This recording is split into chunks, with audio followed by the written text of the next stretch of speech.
Le morning, les GG, tout sur les dessus de l'actu, les grandes gueules. Parler beaucoup, manger l'argent, voyager beaucoup seulement, mais travailler beaucoup, créer des choses, emploi des jeunes, non, non, non.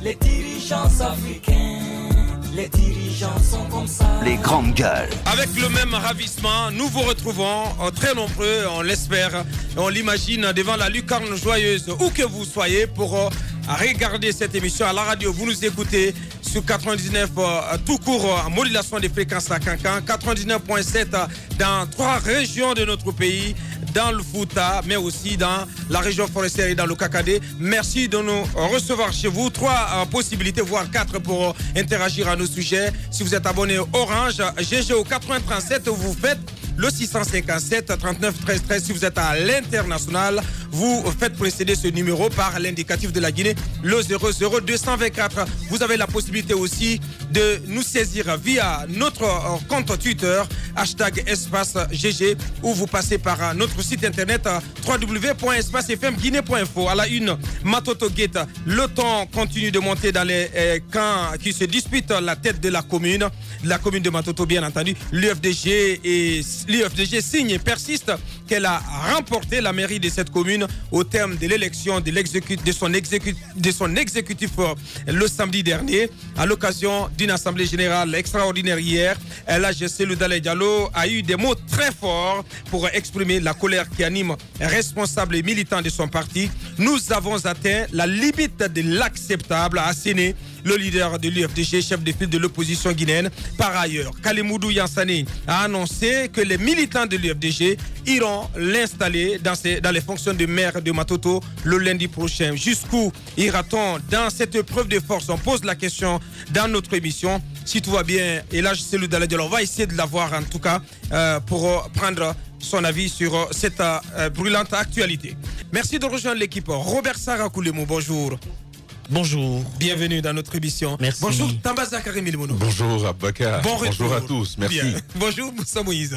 Bonjour Abaka. Vous commencez Moussa, forcément ces déplacements du chef de l'État dans la région de Fouta. Le président, il va pour lancer des infrastructures routières comme il l'a fait en Haute-Guinée, en Guinée forestière. Seulement, on se pose des questions sur ces travaux donc qu'il va engager du côté de l'Abbé, de Pita, mais aussi de Dalaba.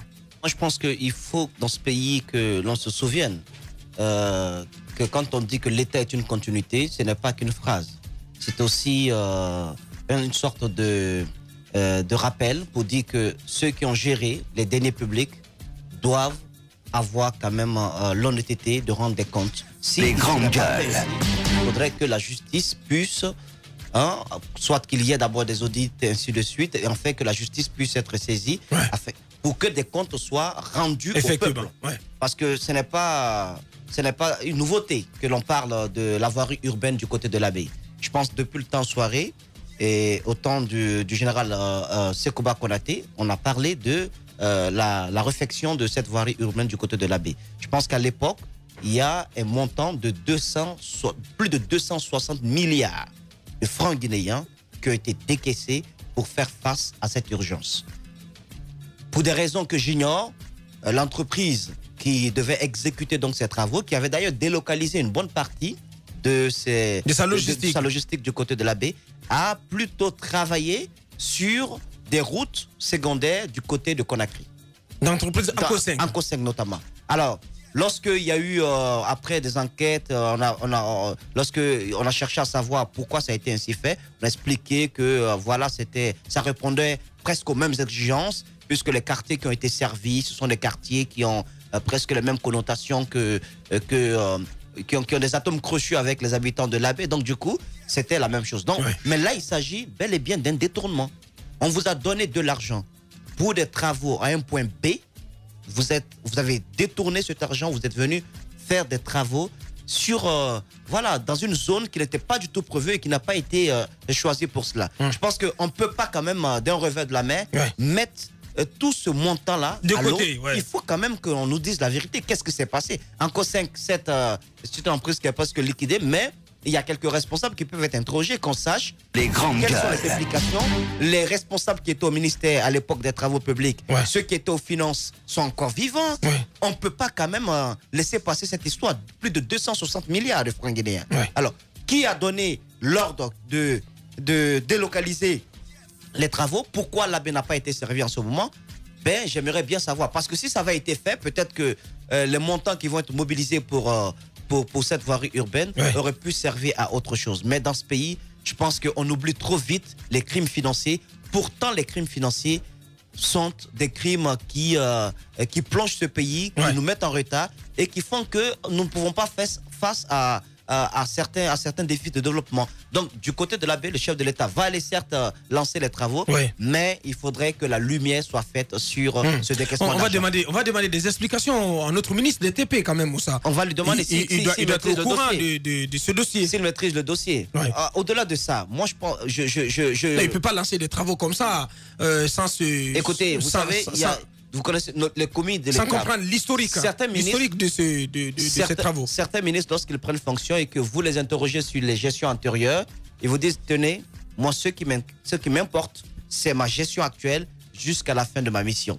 Pour ce qui s'est passé, je ne peux pas répondre, je n'ai pas mandat à répondre à cela. C'est un peu la réponse qui nous est souvent servie. Pourtant, quand on parle de continuité, il faut bien savoir qu'est-ce qui s'est réellement passé, de quoi est-ce que vous héritez, pour ne pas que vous soyez bien entendu comptable de tout ce qui pourrait être fait si on arrivait un jour à interroger l'histoire. Au-delà de tout, j'espère profondément que le chef de l'État, à la suite de ces poses de première pierre, qu'il y aura de véritables travaux engagés. Effectivement. Et que derrière, des entreprises vont faire le suivi, vont faire l'évaluation de ces travaux et que ces travaux vont être des bureaux de contrôle. Des bureaux de contrôle, je veux dire. Parce que si ce n'est pas fait, ça va être une sorte de tape à l'œil. Il a fait beaucoup. Moi, je me pose deux fois des questions sur l'énergie que le président a, quoi. C'est incroyable. C'est incroyable. J'ai calculé un peu les grands gars. Mais c'est quand même quelqu'un qui a plus de 80. Il est revenu hier de l'Autriche. C'est étonnant. Mais qui ne dépense pas toute cette énergie, qu'on ne claque pas nos deniers publics pour simplement des poses de première pierre. Il faudrait qu'il y ait des suites et qu'on puisse inviter également la presse à la réception plus tard de ces travaux, parce qu'on a touché presque... on a touché une partie de la Haute-Guinée, également de la Guinée forestière. Et là, nous sommes en Moyenne-Guinée. Il ne faut pas que ça reste comme ça. Il faudrait que ce soit surveillé, que des bureaux de contrôle soient connus, afin que les travaux puissent être évalués. Donc, en gros, ce qu'on retient, c'est que les travaux qui sont à nouveau lancés aujourd'hui ont déjà fait l'objet de financement. Ont déjà fait l'objet de financement. L'argent, selon les informations qui nous sont parvenues, et je pense qu'à l'époque, nous avions présenté des documents là-dessus, il y a eu un décaissement de plus de 260 milliards. Et bien, l'entreprise a préféré exécuter les travaux plutôt du côté de Conakry que du côté de la baie. Pourtant, une base logistique de cette entreprise était déjà installée du côté de la baie. Pourquoi ce détournement?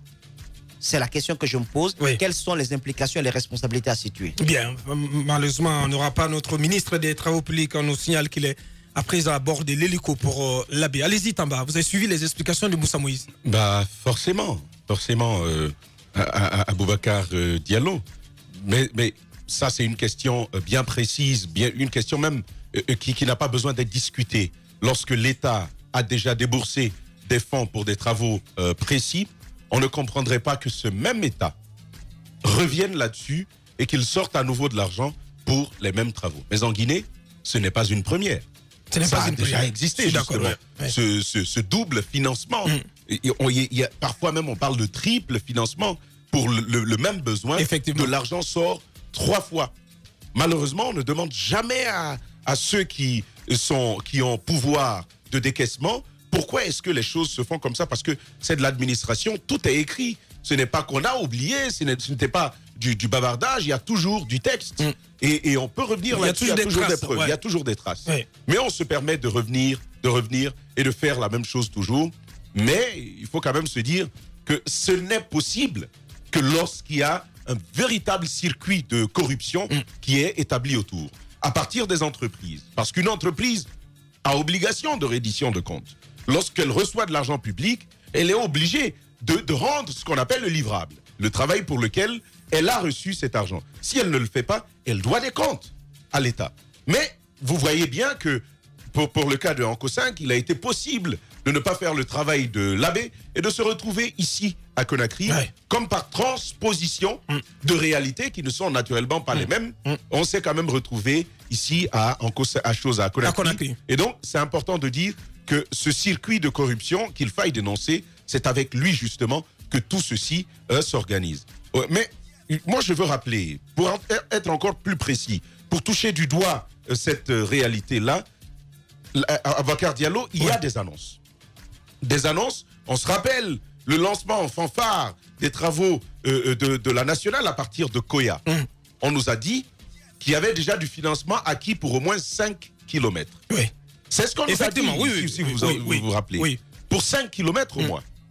Mais après le lancement, dites-moi, qu'est-ce qui a été? C'était même avec le gouvernement Yula. Mais je vous dis qu'on est habitué à cela. Les travaux ont été lancés, on a posé des questions. On a posé la première pierre. Au Premier ministre, on nous a dit, oui, ça commence, on a déjà un financement pour 5 kilomètres. Le temps pour nous de ficeler, de terminer les autres questions pour obtenir le reste du financement. C'est ce qui nous a été. Oui, la bonne nouvelle tout de même, c'est que l'État récemment, à l'issue de la visite du président en Chine, a décroché 600 millions sur les 20 milliards. 600 millions de dollars américains sur les 20 milliards. Donc, on a annoncé Urbi et Orbi dans le cadre de cet accord cadre avec la Chine. Donc, c'est 600 millions de cette enveloppe qui va servir non seulement à la voirie urbaine, à la réfection de la voirie urbaine, une partie donc à cette voirie urbaine de Conakry, et l'autre partie à cette nationale, à son élargissement, la nationale Koya Dabola. Mais une question, Tamba, c'est la contrepartie que la Guinée doit payer. Ça tourne autour de 140 millions. Pour le moment, c'est pas acquis. Cela dit, Aboubacar Diallo, ça note pas la gravité de ces annonces qui ne voient pas le jour. Au-delà des routes, comme on en a vu par habitude, plusieurs annonces, par exemple, sur la route Kissidougou-Massanta. Je veux parler des derniers points qui jusque-là n'ont pas été touchés. Plusieurs fois, on nous a dit non, ça va commencer bientôt. Mais ça peine.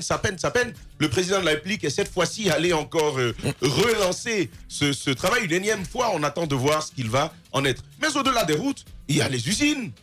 Combien d'usines ont vu leur pose de première pierre? Les chips, on attend encore du côté de... Il faut qu'on pose la question au président du côté de Timbi Madina. Il a posé la première pierre de cette usine de pommes de terre. C'est de cela que qui n'a jamais vu le jour. Absolument. Usine de pommes de terre. J'ai aussi entendu parler dernièrement d'usine de porc, d'usine de chips. Vous savez tout ça.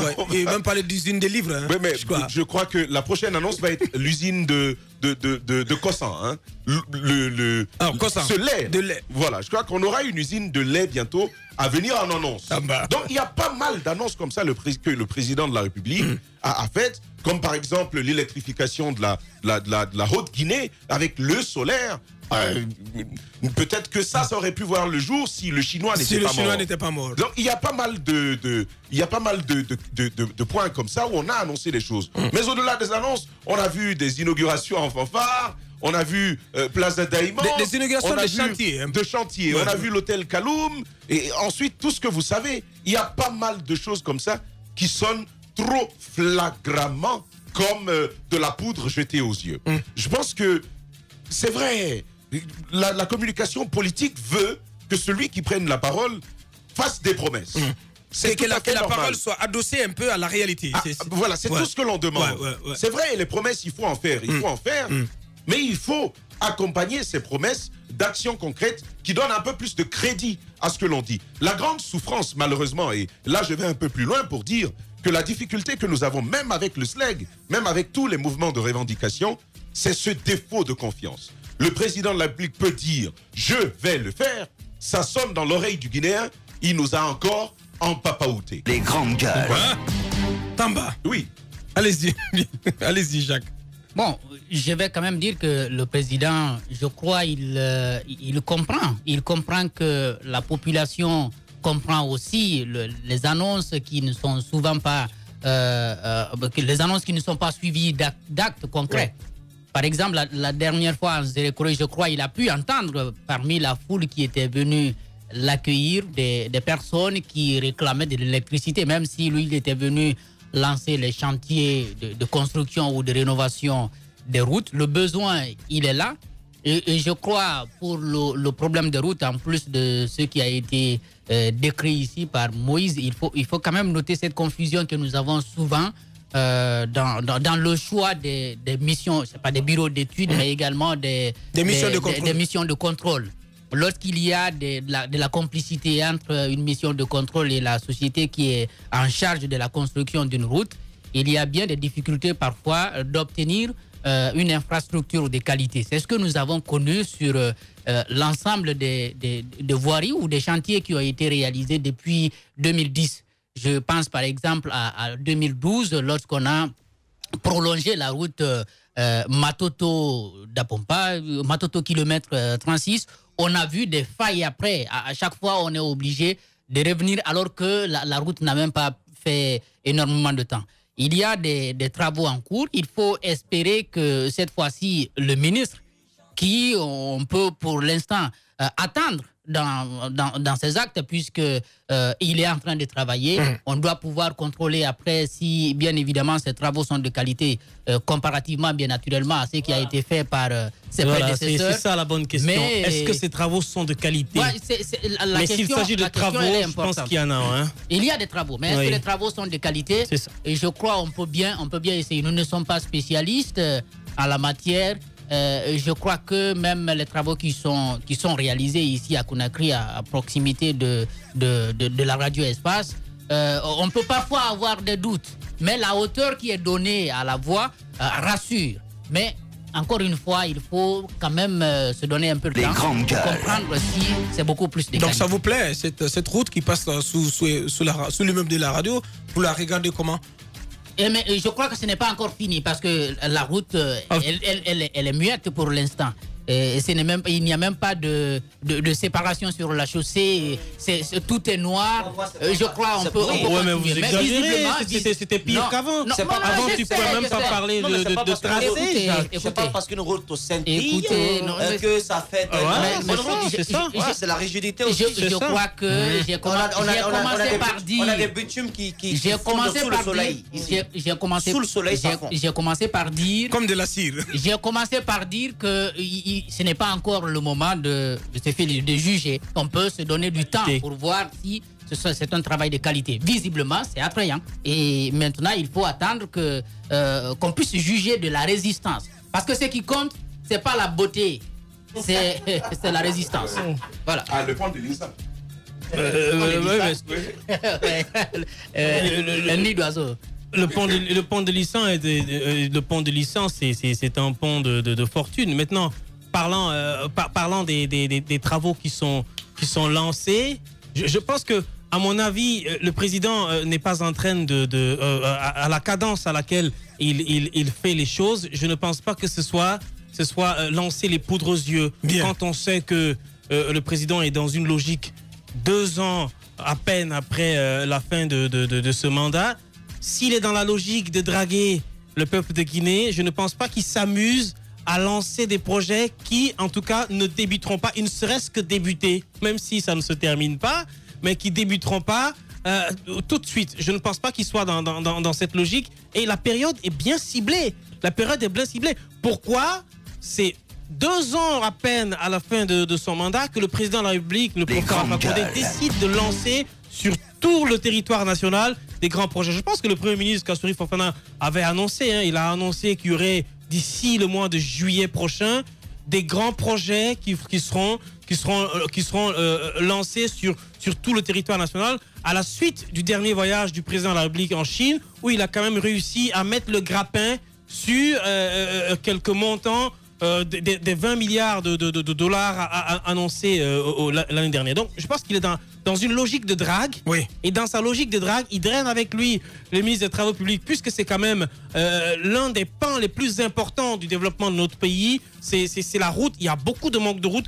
La question de l'électricité n'est pas encore réglée sur tout le territoire national, mais la question de l'électricité est une question qui a beaucoup avancé. Oui. Et donc la question des routes est cette autre question qui, pour ma part, est importante pour notre pays. Donc je pense que la cible du président, c'est cibler les projets qui peuvent avoir de l'impact si possible sur un possible référendum qui va appeler le peuple à se prononcer sur la volonté du 3e mandat. Donc il faut cibler des projets qui vont impacter la vie sociale. Et pour moi, la question de la réflexion et de la construction des routes et en forêt et en Moyenne-Guinée et en Haute-Guinée est une question stratégique. Et donc, à mon avis, c'est bien ciblé et le timing est bien choisi. Le président de la République a choisi le meilleur moment pour aller prendre langue et pour aller se frotter un peu à la réalité du terrain sur le pays. Oui. Et ma foi, je veux dire, s'il s'agit de parler de travaux, il y a des travaux. Il faut quand même,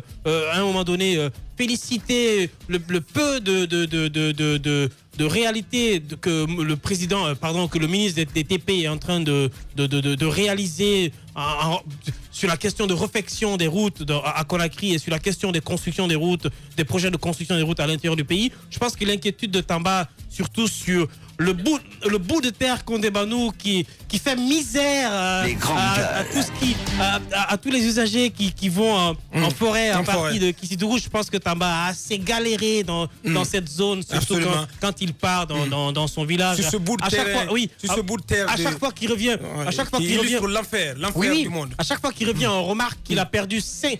À chaque fois qu'il revient de là, on remarque qu'il a laissé sur cette route 5 kilos de moins de sa chair. Donc on comprend bien son cri de cœur ce matin. Bien. Mais je pense que cette question, du moins pour le moment, a été réglée. Je pense qu'elle a été confiée à notamment, je crois que c'est Guico Press, Guico Press qui va réaliser la route. À Zérékoré, il y a eu une coalition d'entreprises, je crois 3 entreprises qui ont été mises ensemble pour réaliser les voiries. Lola aussi, exactement, les voiries de ce côté-là. Moi, je suis content pour Lola, franchement. À la baie, oui, mais c'est stratégique aussi, Lola. Vous dites Lola, c'est stratégique. Lola, c'est stratégique. J'ai pas compris. Il est content pour Lola. Ouais, je suis content. Lola, c'est parce que quand on a visité cette préfecture, oui, c'était miséreux. Elle a un visage vraiment triste, honnêtement. Ouais. C'est quand même bien, c'est déjà bon pour cette préfecture. Moussa, on s'intéresse. Pourquoi Lola seulement? Ben non, j'ai visité cette petite ville. Elle fait pitié. Vous n'avez jamais fait la route pour aller à. Vous n'avez jamais fait la route. Vous n'avez jamais. de Moussa de Lola. Alors s'il s'agit. Béla aussi. Béla. On a vu même là où Moussa Moïse a grandi, à Lola. C'est quand même triste, franchement. Vous parlez. Triste. En parlant. C'est même un miracle. Oui, mais. C'est miraculeux, Moussa Moïse. Oui, mais en parlant. Dans ce cas, en parlant. Ça fait pitié. Oui, mais dans ce cas, en parlant de visages piteux de certaines préfectures, on n'oublie pas Koundara. Koundara qui est mon village maternel, où il est difficile d'accéder à partir de. Vous parvenez à y aller? La dernière fois que je suis allé, il y a 15 ans, malheureusement. Non. Vous connaissez rien de Koundara? Mais j'ai des parents qui vont, qui viennent.